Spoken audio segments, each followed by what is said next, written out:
मस्त गार हवा, धुकं पडले, पाऊस पाऊस होती बारीक बारीक, रम्य वातावरण सकाळचं.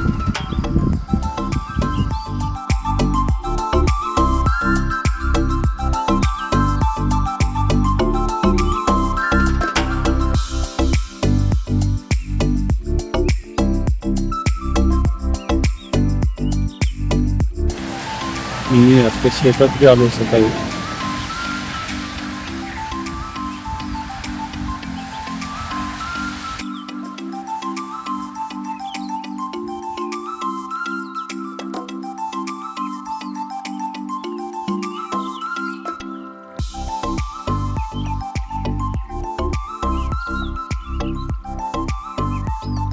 धुकं दाट पडले, पुढचं काय दिसत नाही एवढं वातावरण सकाळी. बेस्ट. हे खरं गावाकडचं जीवन, ह्याला गावाकडचं जीवन म्हणतात. एक नंबर वातावरण, सुंदर सुरेख.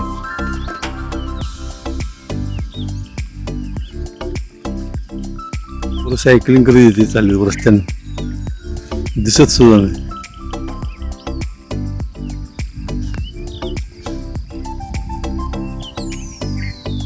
सकाळचे 6:30 वाजले. मस्त हवा, थोडंसं धुकं पडले, बारीक बारीक पाऊस येतोय. तेव्हा सायकलीवरनं विट्यावरून ही माणसं आली.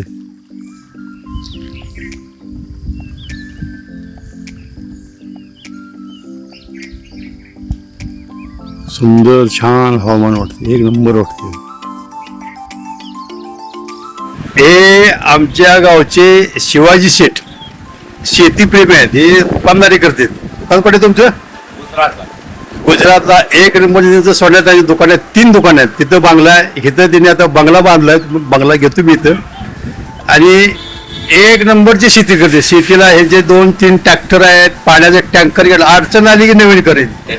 एक नंबरचा हौशी माणूस आहे. आणि रोज 7-8 कामगार येते तिथे. कोण काम करते, कोण काम करत नाही, आहे नका जाऊ दे. सगळ्याला म्हणजे मोकळा हाताने मदत करतात नाही. असं एक नंबरचं शिवाजी शेठ आहेत.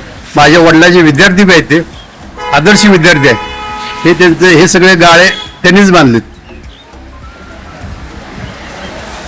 असे आमचे शिवाजी शेठ. ह्यांचा तर मला बंगला दाखवतो 1 मिनिट. ते मागे आंब्याचे झाडं हे केले, इथे फार्म हाऊस बांधले. हा त्यांचा बंगला. बंगल्यात त्यांनी त्या शेतीचे अवजार ठेवण्यासाठी व्यवस्थित सोय केल्या. पत्रा बित्रा म्हणजे उन्हाचा पावसाचा काही त्रास होऊ नये म्हणून व्यवस्थित केल्या. बंगला बांधला त्यांनी. आणि हा रोड टच बंगला बांधला. हा रोड गेलाय, रोड टच हा बंगला बांधलाय. वयाने माझ्यापेक्षा ते लहान आहेत, पण माणसाची कष्ट करायची जिद्द असली म्हणजे माणूस कसा मोठा होऊ शकतो इथे ते उदाहरण आहे. हे ते बघा, शिवाजी शेठ फार्म हाऊस.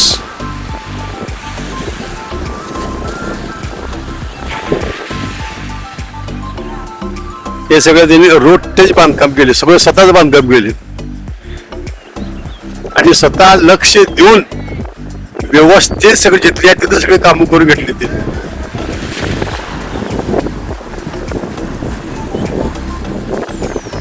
असे हे आमचे रेणावी गावचे शिवाजी शेठ. जय महाराष्ट्र, जय हिंद.